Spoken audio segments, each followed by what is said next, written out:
Without any further delay, we'll proceed to our next panel discussion on earlier career psychiatry in Asia. On the panel, we have Dr. Abhishek Ghosh from India, Dr. Zilvia Uktanida Sarif from Indonesia, Dr. Elham Ismaili from Iran, Dr. Ravi Verma Rao from Malaysia, Dr. Sriram Upadhyaya from Nepal, Dr. Sumudu Godavita from Sri Lanka, and Dr. Chonakam from Thailand. And this session will be chaired by Dr. Santosh K. Chaturvedi and co-chaired by Dr. Ramdas Ransingh. Dr. Ramdas Ransingh is a psychiatrist and researcher from Mahatma Gandhi Institute of Medical Sciences, Wardha, India. He's also the co-founder of PASE Foundation, which is an NGO dedicated to research in psychiatry and specifically in de-addiction. I request the chairperson and the co-chair to take over. Thank you, Shruti and Shardul. It's been a very good discussion which has been going on, and I would like to welcome my co-chair also, Dr. Ramdas Ransingh, and I think what we thought was that he would introduce the speakers, and I would conclude. But before we go there, I mean, we have had a lot of things to talk about. And I would like to call upon, some of our the three chief guests to say any interim comments if they have. So can I start with Professor Dinesh Bogra, before he leaves, if there is anything that, you would like to add or say from whatever discussion which has gone on till now. Thanks very much, Santosh, and thank you, Sharad and team. And I think for me, one of the most impressive things has been the energy which is coming across cyberspace and thousands of miles away, but it is your energy which is going to change things. You may not be able to change everything, but every little helps. So it's absolutely critical that you all work together, but make sure that you look after yourself and your well-being and of those people around you, because if you're not feeling well, then you can't achieve very much. So stay safe, stay well, and I very much look forward to seeing you all on another occasion on one of these sessions and activities. So thank you and good luck. Thank you, Dinesh. Professor Sartorius, I mean, would you like to give some comments on how the things have been going till now, and how do you see this progressing? Thank you for asking me. I'm overwhelmed by the amount of information that has been provided. So I'm also impressed by the very cogent and interesting comments that were made.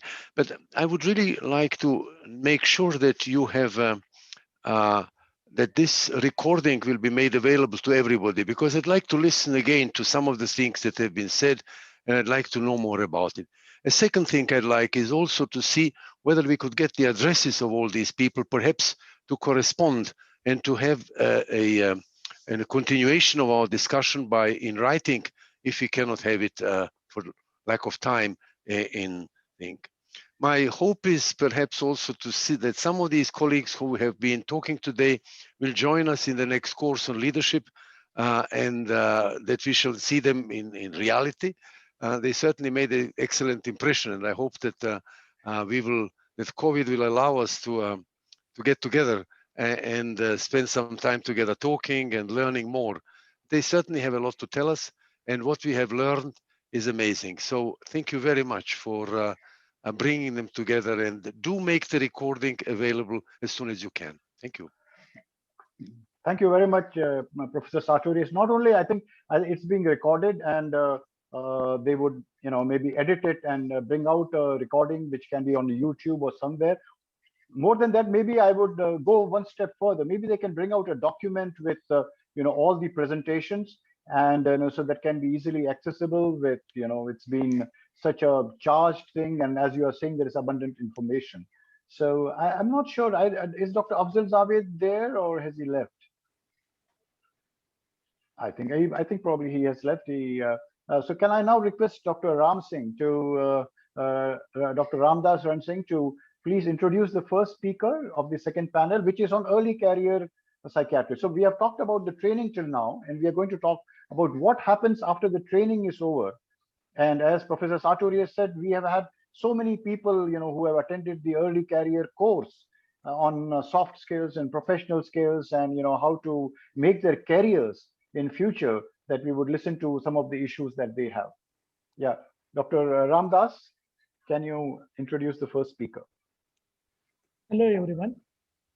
Thanks to Professor Chaturvedi for chairing this session. And first of all, I would like to thank IAPT office bearer, particularly Sharad and Sachin, for inviting me to co-chair this session. Because I am living in rural region, there is some technical problems in internet.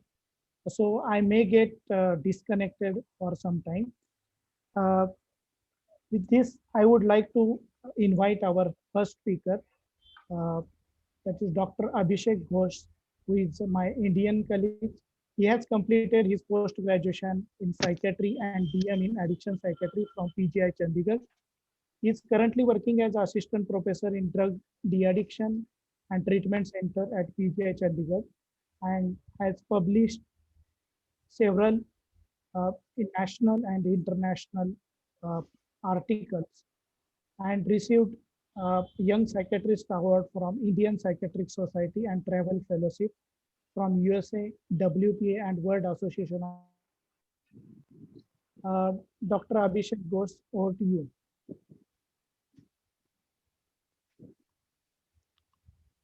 Thank you very much for your kind introduction, Dr. Ramdas, and thank you very much for the Dr. Sharad and the organizers for having me here. It has been an excellent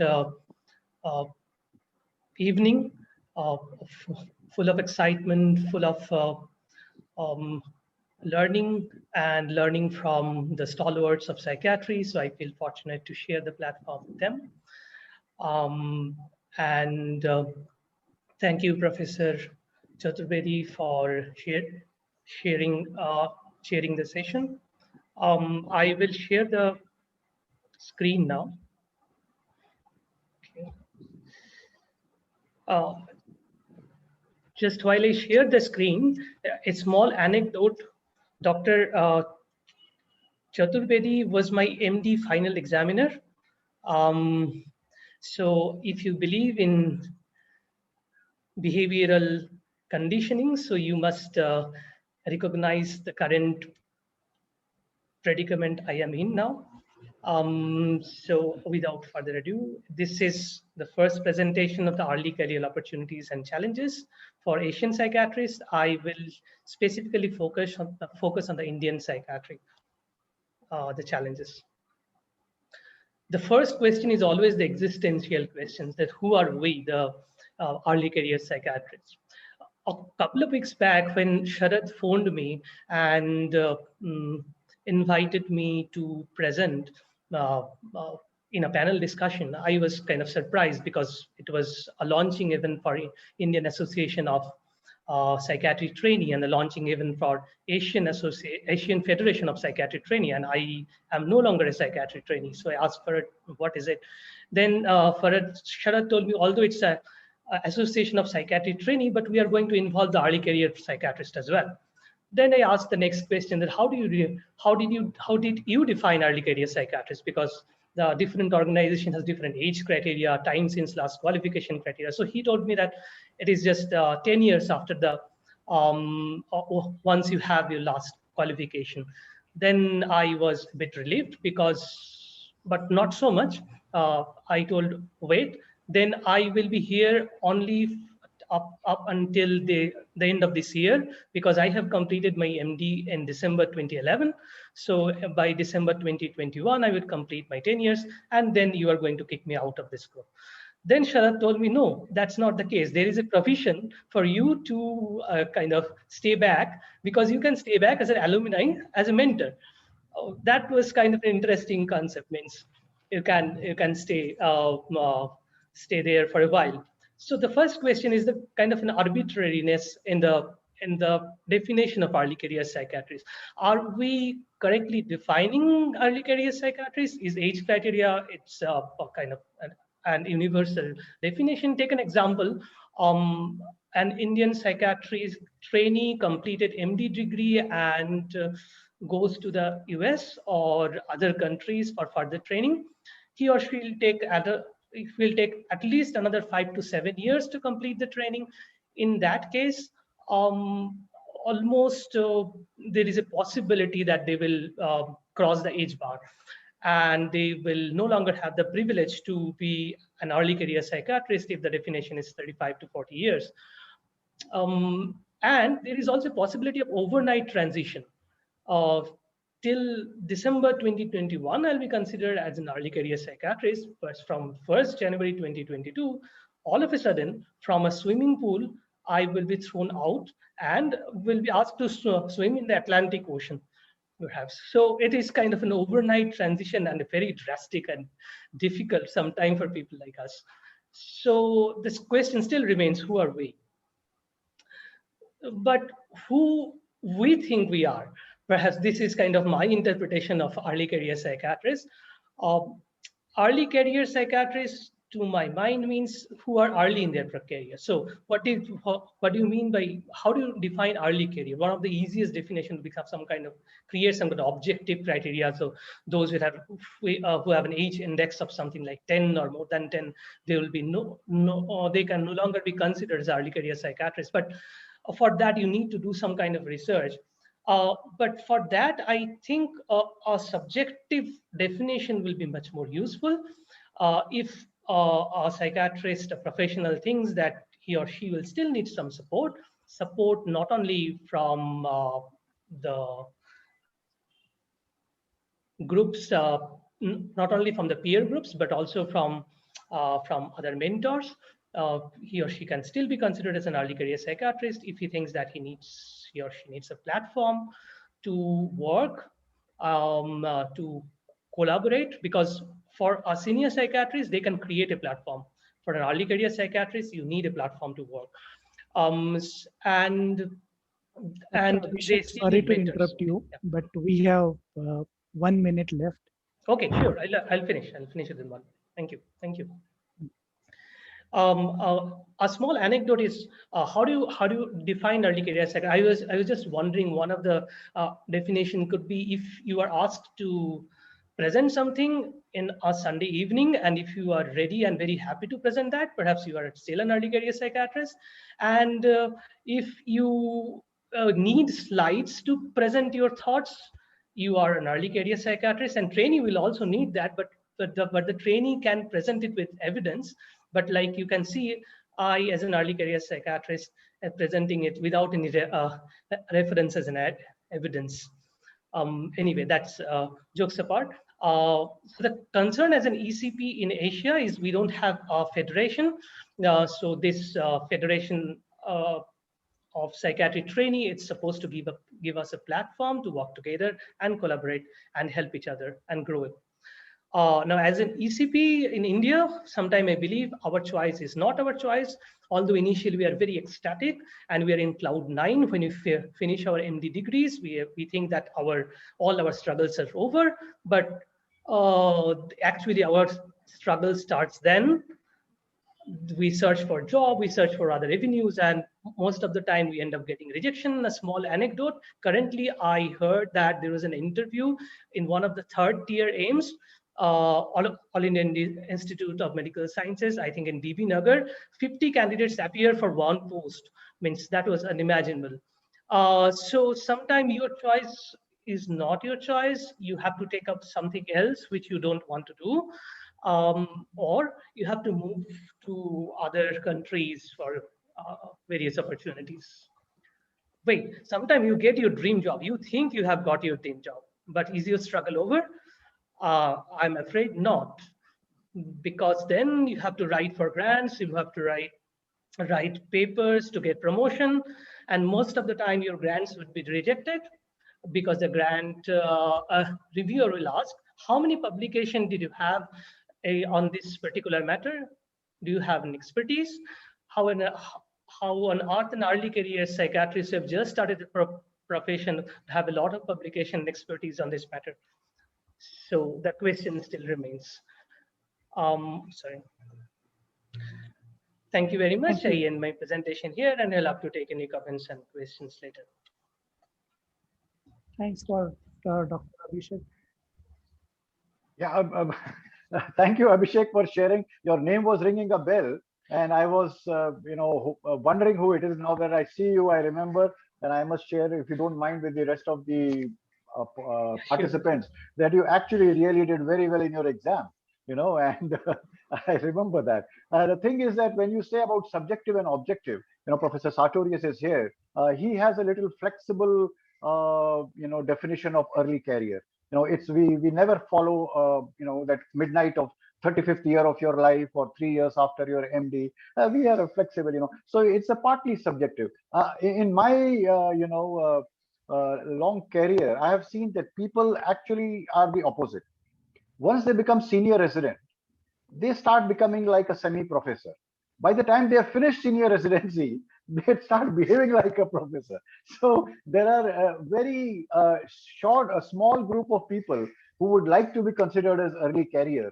And these are the people whom, Professor Sartorius has been focusing on. We have a very stringent criteria for, choosing out people who are actually early career. And I think, at the end of the session, we would request him to again give his comments on this extensive experience he's had in training early career people in, numerous skills, type of things that you are mentioning about writing grants, about, writing papers and various things like those. Anyway, thank you very much, Abhishek. And you will remain an early Thank you, sir. career till the time you think you are early career. Okay, Dr. Ramdas, next speaker. Thank you, Dr. Abhishek, for this thought-provoking session. And now I would like to invite our Iranian colleague Ilham Shahni. She is graduated from the University of Social Welfare and Rehabilitation Sciences 6 months ago, and currently working as a psychiatrist in state hospital. She is interested in psychoanalysis literature and mountain climbing. Over to you, Dr. Ilham. Thank you. Hello, ladies and gentlemen. I am Elham Shandis, early career psychiatrist from Iran. Is my sound okay? Yes. Is everything okay? Yes, okay. I will give some information about Iranian ECPs in their professional path. We have about 150 psychiatry graduates every year, but this number may change proportionally to system need for psychiatrists at the time. I see something on my screen. Okay, it's the education protocols here pretty much cover all the up-to-date international standards of psychiatry education. There are some differences in different universities, depending on the overall interest of educational attendings there. For example, some might emphasize on biological treatments and some might focus on psychoanalytic and psychotherapeutic treatments. After the training course is completed, we all have to complete 2 years course of medical service in areas of need. If a trainee wants to stay at the university as an academician, it is wise for him or her to achieve top ratings in the final board exam. And this will help a lot in being accepted as academic staff. Also, there are other ways to enter university, like if you were a hardworking resident and had good impressions on your professors. I hope there is no problem with the sound. I hear something. It's all right. I mean, we can hear you clearly. All right. Okay. Other than academia, you have to complete a medical service course, which I will talk about it later. After graduation, the ECPs mostly continue their contact with their educational team, and they can take advantage of supervisions or special treatment education courses, and etc. Like some universities offer group therapies for psychiatrists or bowling therapies. These days, online courses and online group therapies are very common and facilitate everyone accessibility to good educational material and therapies. These are also for free or with very good prices and easily affordable. The NTA in Iran, National Training Association in Iran, is a part of Iranian Psychiatry Association, or IPA. The members are Iranian trainees in a voting process, and they do their activities under the supervision of our IPA. There is also another section in IPA that is dedicated to ECPs and their challenges.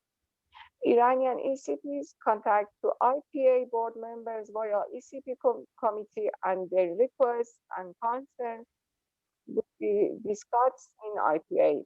And if possible, they will work on good solutions. I don't know why I hear myself. Sure, there is no problem with the sound. No, no, it's very clear. We are hearing you only once. Yes. I hear. Okay. The most important challenge we have right now as ECPs is the issue of low income. This is the most important problem of almost all of the young doctors. And also, it is very bold about the psychiatrists. As I mentioned, there is a law in Iran that all medical graduates, after completing their studies, must complete a mandatory course of about 2 years of medical service in areas of need. And these are usually remote and deprived areas. A good aspect of this mandatory medical service law is the availability of specialized medical services in all parts of the country. In this particular case, the law is expected to be written in a way that encourages specialists to stay in deprived areas.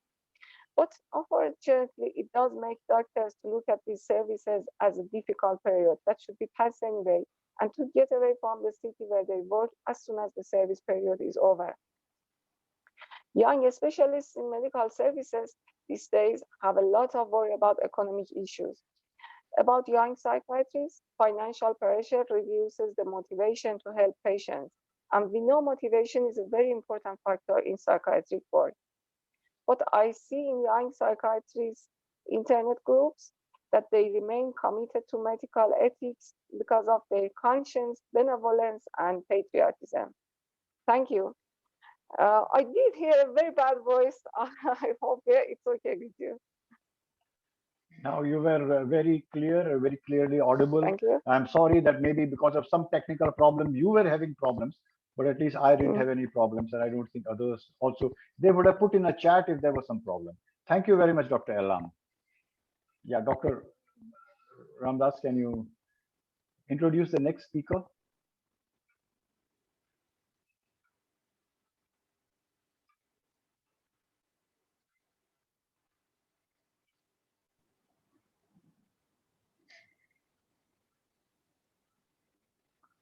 Dr. Ramdas, are you there?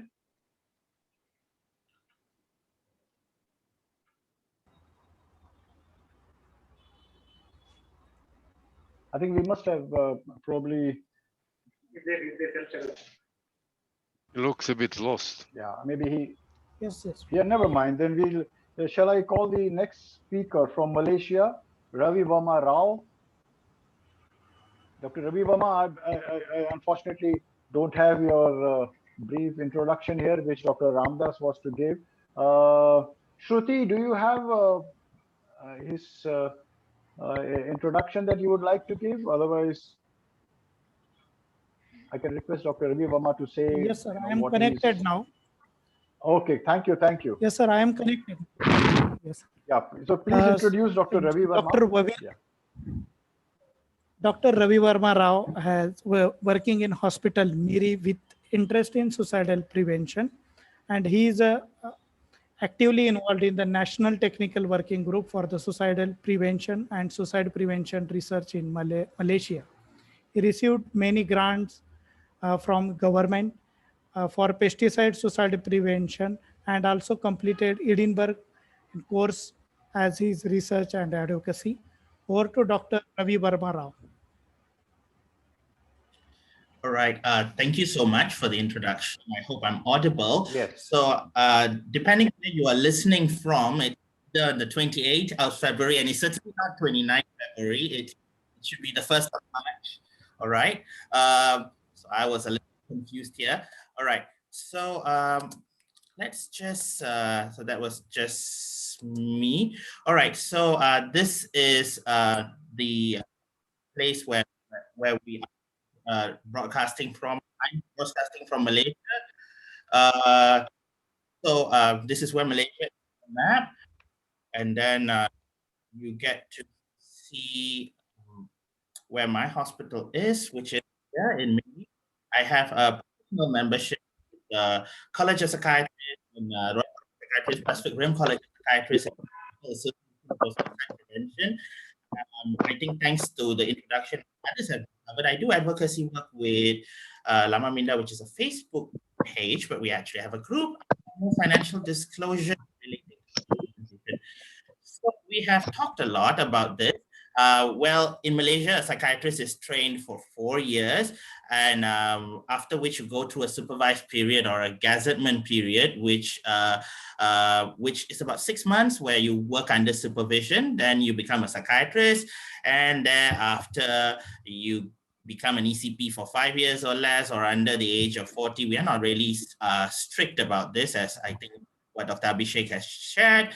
Most of us work with the Ministry of Health, which is where I'm working, and some work in universities, some engage in private practice. If you see those locators on the Malaysian map, that's where I've moved for training. So we tend to move a lot, and finally at the early career stage, we finally sort of settle down to at least a year or two in one place. We have a formal chapter under the Malaysian Psychiatric Association, which is where the ECPs are represented, and then they are also represented in the main committee. So this our group,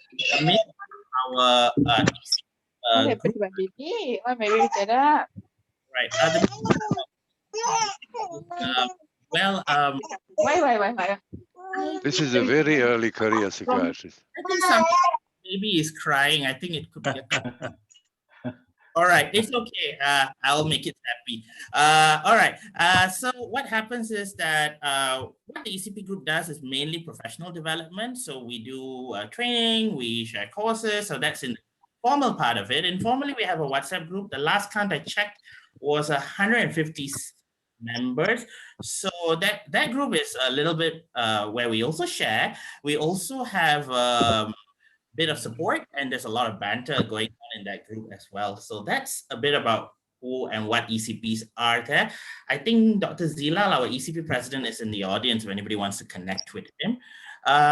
So besides the usual clinical responsibilities, I think that's something that we share quite well globally. We may have different responsibilities. In Malaysia, the slight additional responsibility psychiatrist is the part where we also do look after mental health. So we are actively engaged in promotion of mental health. So what I'd like to share a bit further is that what I did beyond this, which locally, which some people have. So this is just my story. Others will have a different version of this story as well. So local service development is I developed a prison psychiatry service because we noticed there was a problem with our prison service users because they kept, kept going in a revolving door pattern. So then developing virtual consultation as part of the pandemic response, and that extended to our primary care support services. And then with the pandemic response, also part of developing an online suicide prevention training for the COVID-19 wards, as well as now I'm part of a group of bioethics guidelines. These are things that other ECPs are also engaged in. And one of the things that I work with ECPs, the middle career psychiatrists, and seniors is, of course, the suicide prevention advocacy and research, which is sort of my passion. So anybody who's working in this and wants to collaborate, please do drop me an email at the end. So I'm doing a pesticide poisoning registry with senior colleagues in Ipoh and Kuala Lumpur, as well as with the Sarawak State Grant. And this is what I'm really quite passionate about. We're starting to work with gatekeeper training for teachers, working with journalists. This is a 4-year project with Bournemouth University, and when we suicides, as well as frontline suicidal crisis training, negotiation training with, and that a bit about what I do. But I like to share something a bit extra. What is so great and what is not so great as an ECP. The pandemic has its advantages. I've shared so much. We can only meet here, where I can meet people all over, regardless, whatever the time, and you all can get that little joke of 29 February, which doesn't exist despite various time frames. we can all meet. We don't need to travel. That's very good. And the great thing is I have been exceptionally fortunate for great supervision and work training and now too. And it's not just senior colleagues, but it's also by people who are the middle. Dr. Ravi, sorry to interrupt you, but we have just 1 minute, 30 seconds. Thank you. So what happens is I'm supported also by my subordinates and my residents, as well as even the allied professional staff who are both in a professional and a personal way. And that was really good for me, especially handling the downs part of an ECP when you are transitioning into a psychiatrist, and as well as the assertiveness that one needs to put. And now the problem of the pandemic, despite we can connect through Zoom and everything, we're quite stuck and we can't travel. And some people like me sort of develop cabin fever. So that's about what I have to share today. Please do drop me an email. And if there are any questions, I'm happy to take. And acknowledgements to Dr. Azila. Thank you, Dr. Rao, and it was Thanks. very useful. And can we go to the next speaker, Dr. Ramdas? Yes. Yes. So next, I would like to invite Julia Sharif, who is our Indonesian colleague. Yes, thank you. Thank you, Dr. Ramdas Ransing, for allowing me to have a time to talk in this wonderful event. Thank you so much. My name is Zulfia Sharif from Indonesia, and I will be representing the Indonesian Early Career Psychiatrist section from the Indonesian Psychiatrist Association. And I'm trying to the initiative and organizing the event. And I would also like to acknowledge all the distinguished professors, senior colleagues here, and also my fellow. Sorry, can you hear my voice clearly? Because Yes. I hear a delay. Oh, okay. Yes, and I would like to begin with my presentation here. The Indonesian Early Career Psychiatrist has been a formal or official section in the Indonesian Psychiatric Association since 2013.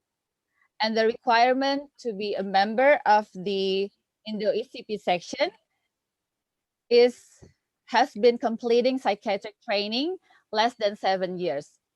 So currently we are not including the age requirements. So only the time after psychiatric training completion.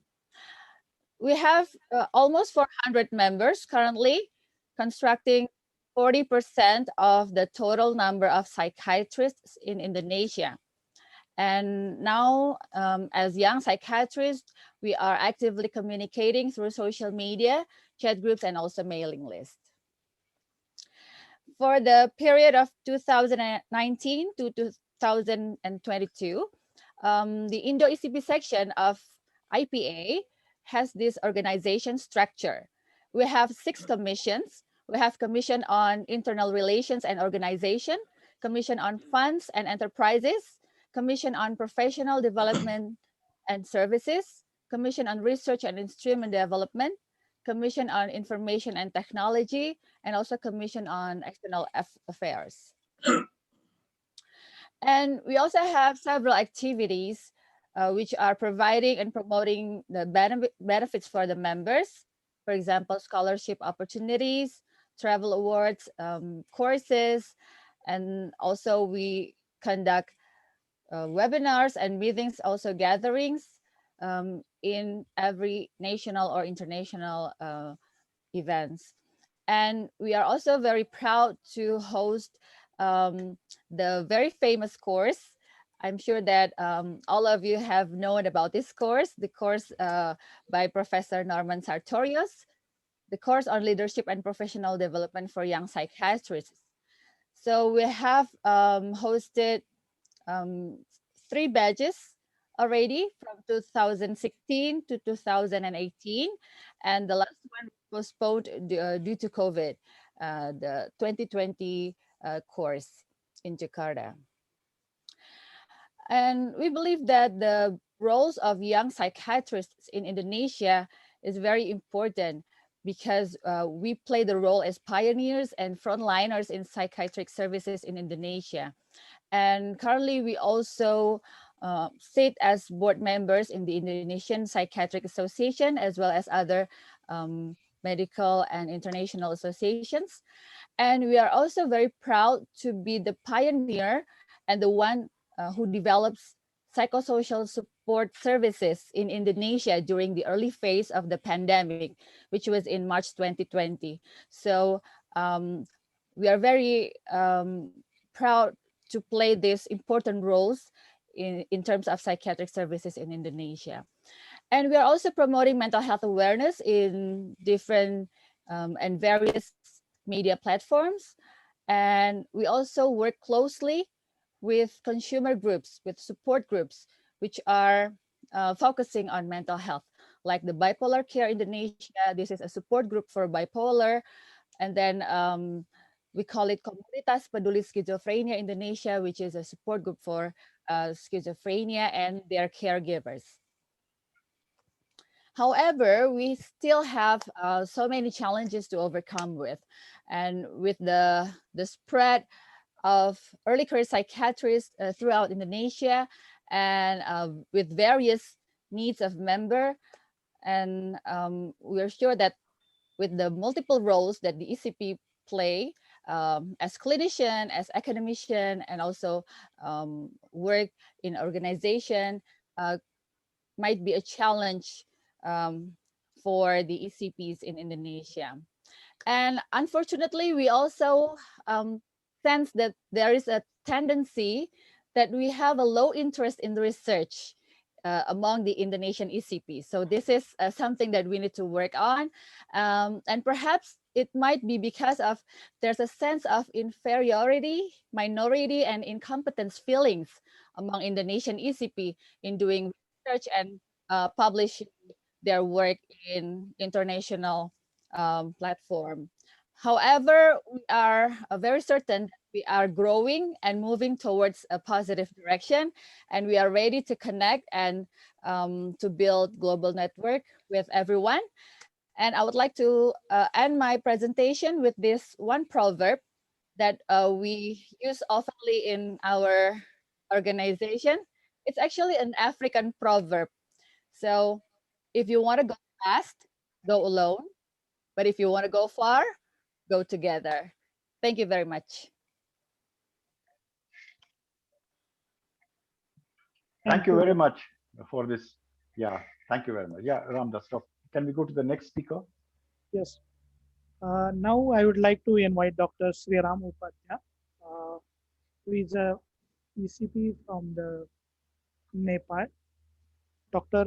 Sriram, over to you, Dr. Sriram.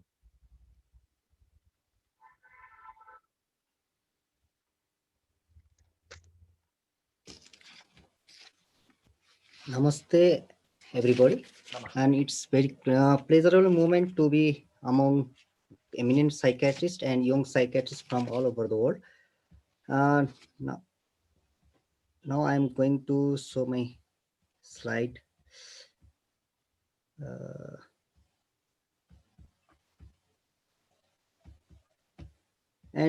As my previous colleagues from Nepal, Dr. Dipesh has mentioned that the history of psychiatry in Nepal is not so long, and it's running 60 years since the establishment of psychiatry OPD in 1961.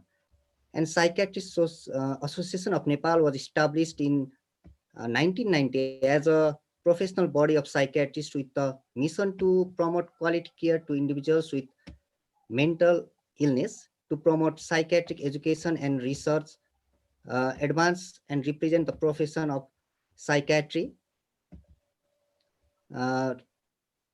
And not only this, the MD psychiatry as a postgraduate training was established. I'm having difficulties. Sorry for the interruption. If you put it on slideshow or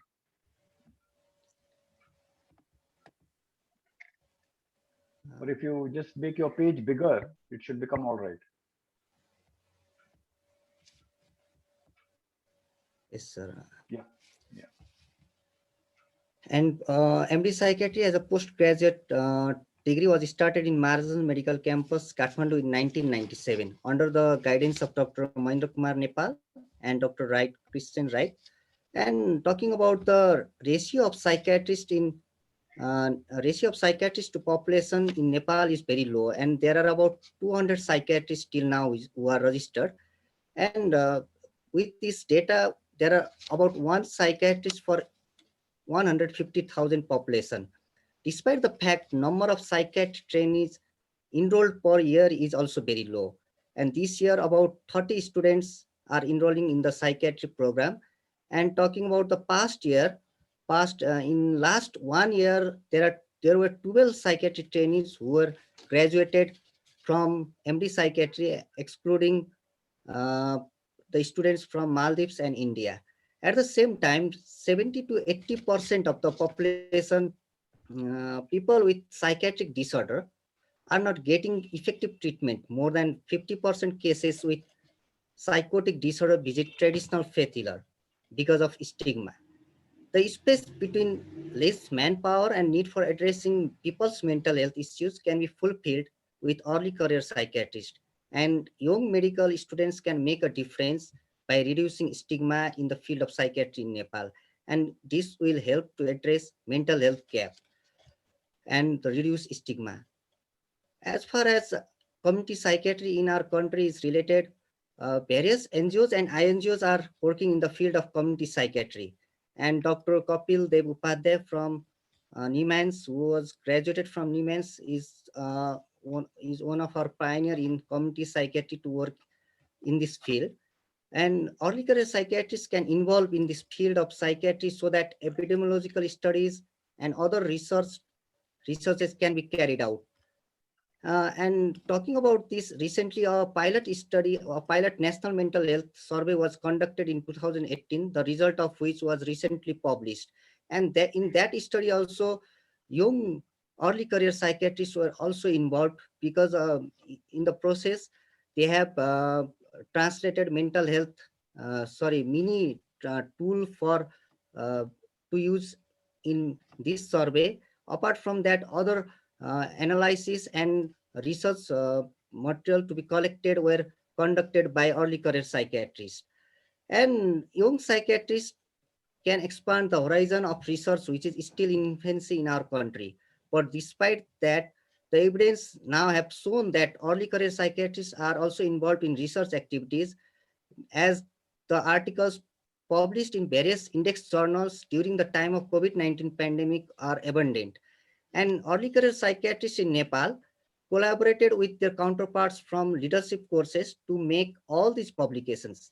Still, few among the few early career psychiatrists have enrolled in leadership courses organized in India, Indonesia, and other European countries. To increase the access of early career psychiatrists in such courses, Psychiatrists Association of Nepal can establish a separate section on early career psychiatrists for their professional growth. Not only this, a separate section on early career psychiatrists under Psychiatrists Association of Nepal can deal with the need of other specialties within the field of psychiatry. In child and adolescent psychiatry, there are countable number of psychiatrists having fellowship or DM on the same field. The field of addiction and geriatric psychiatry is being practiced by few early career psychiatrists, whereas the field of forensic psychiatry remains still untouched. All these gaps should be addressed and is possible with the collaboration with professional bodies around the world. And because of the mission which the Psychiatry Association of Nepal has carried out with this third mission, they can establish connection and connectivity with other professional bodies for this sense. And talking about today's conclusion, Nepal is still in early lifespan in terms of psychiatric training in Nepal, and is about 2 decades young, and the existing gaps can be bridged with the opportunities in hand. So I would like to conclude my today's presentation. Thank you. Thank you, Dr. Sriram Upadhyay. It's a very lucid description you have given about the early career psychiatrists. Yeah. Yeah. Thank you. Dr. Ramdas, can we have the last speaker?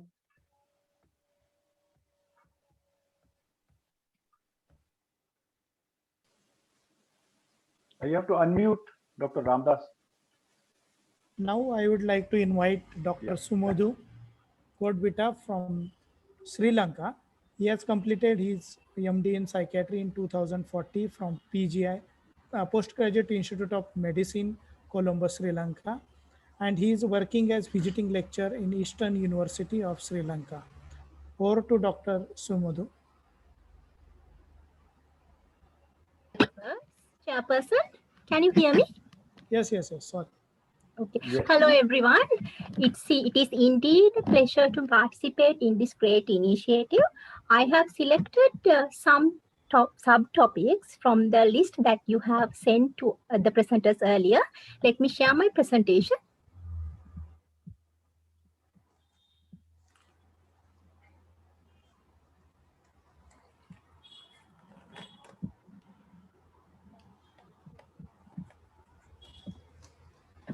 Currently, I work in District General Hospital, Trincomalee in Eastern Province in Sri Lanka, which is the only tertiary care hospital providing service for nearly 400,000 population. And I play 2 major roles as a mother of 2 children and also as the only psychiatrist in my hospital, which is about 230 kilometers away from my home. But work-life balance is so important. So I believe that, as someone once said, the trick to juggling multiple roles is to determine which walls are made of rubber and which ones are made of glass. As Dr. Mirza, our trainee, said that overseas training is a compulsory requirement to be board certified as a consultant psychiatrist in Sri Lanka. The trainees get opportunities to work in UK, mainly through MTI program, and they get jobs in Australia as well. After completing overseas training, when we return, we are being attached to government hospitals by the Ministry of Health through the relevant transfer lists. And then I got this first appointment as the board certified consultant to District General Hospital Trincomalee in 2019. So I would like to share some of my personal experience. Can you hear me? Yes. Okay. So recognition in professional society as a separate section was a challenge at the beginning when I went to Trincomalee. However, the mental health team in Trincomalee started a few interesting programs to overcome this challenge. We had this challenge because the awareness about available mental health services in the district was not that satisfactory. One such thing that we did was to have group discussions with staff in other units of the hospital. For example, with the pediatric team, we discuss on autism spectrum disorder, and with the judicial medical officers, we discuss psychological autopsy, and on postpartum depression with OBS and gynae team. So these activities made a remarkable change in the statistics with regard to, say, liaison psychiatry. The number of referrals from other units in the hospital increased from about 50 referrals in April 2019 to 130 in December 2020. So to deal with stigma and professional advocacy, the mental health team implemented a few strategies.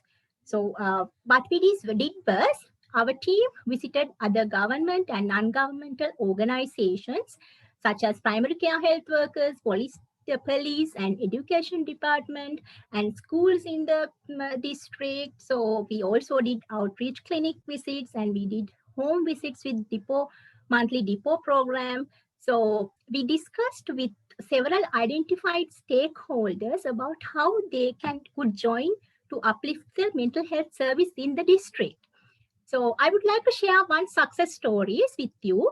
In 2017 and 2018, the highest maternal mortality rate was reported in our district with 5 maternal suicides.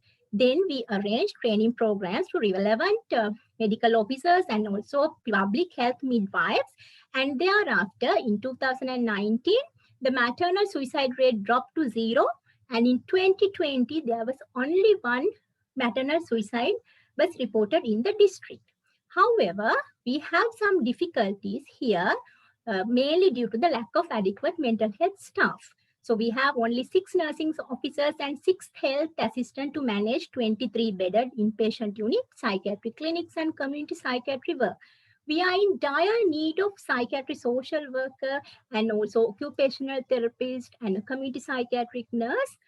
We have none of them at present in our unit or elsewhere in the district.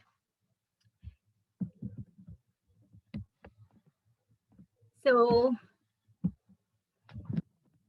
our system is such that the consultant psychiatrists have the opportunity to work in the government sector as well as in the private sector, full-time or part-time. They also have the opportunity to join forces, Army, Navy, or Air Force, or they can join universities as lecturers. Working in the government sector gave me the chance to improve my leadership skills, bringing many people together to uplift the mental health service in our district. Our team has been successful to get medium stay unit to our district with the help of the relevant authorities. In addition, now we have a new mother and baby unit, electroconvulsive therapy unit, seclusion rooms, and secure nurses stations, which were built only recently. Lastly, I would like to thank my team, mental health team in the district, for their untiring efforts to continue hospital work as well as community work without fail, especially during this COVID-19 pandemic. I hope you can see one photo in the right side corner that they continue to do home visits wearing PPEs and following the health guidelines. And I would also like to thank my supervisors and colleagues who became such an inspiration that I was determined to get to grips with the challenges as an early career psychiatrist. Thank you. Thank you, Dr. Sumudu. That was very, elaborate description of the career path that you have. So, Dr. Ramdas, can we now have the last speaker, Dr. Chanakaran Jaswala? Now I would like to invite Dr. Chanakaran Jaswala. She has obtained her medical degree from military background and from Royal Thai Army. She is working as assistant professor in psychiatry at Prince Songola University, Thailand. And she has also completed his Master in Science in Child and Youth People Psychology from the Scotland in 2015. Over to Dr. Chanakaran. Okay. สวัสดีค่ะ My name is Assistant Professor Dr. Chanakaran Jaswala. You can call me Phon. It's my nickname because Thai name is too long for everyone. I share the screening. Sorry, this one. Okay. Can you see this? First of all, you have to know that we have around 700 psychiatrists nationwide in Thailand, but we have 70 million Thai population. The population is the limitation for the first thing, and all medical doctors in Thailand have funding contract between them and government. In our case, in psychiatry, we have 1 year internship before training, but I did not because this group is just launched. Okay. So you will see that my slide will have so many peaks of mine because the copyright. After being board certified, there is 6 career paths for early career psychiatrist in Thailand. You will see that like private practice, university hospital, Ford hospital, mental hospital, general hospital, and institution for addiction treatment.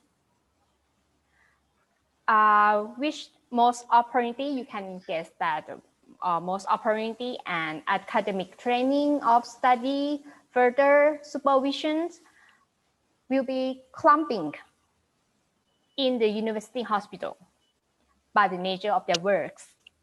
But the clinical data and experience from psychiatrists in other settings are very interesting, but we just don't know about that. In Thailand, we have 2 official organizations. The first one, the second one, the Psychiatric Association of Thailand is NGO, and the Royal College of Psychiatrists of Thailand is under the Medical Council of Thailand, so it's government organizations. Almost all committees and board in both of them were from universities and Department of Mental Health, Ministry of Public Health. So there is a large gap that many of early career psychiatrists was crossed over. And maybe it's the start or the beginning of being discrimination from the start. Now, no young psychiatrist or early career psychiatrist association in Thailand available nowadays. And I don't know the reasons behind them.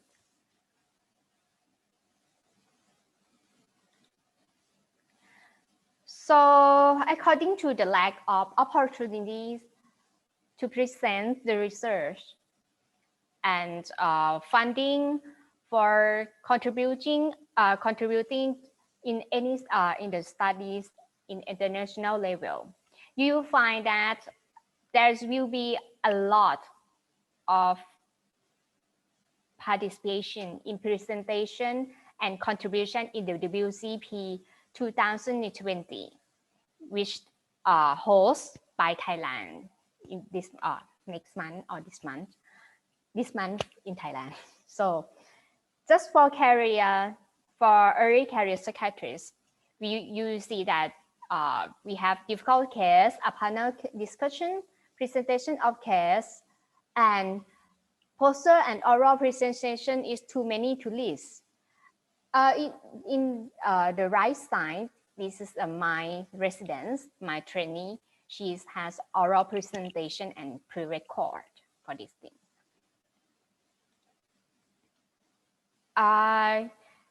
We have the State of Art Symposium 10, is me.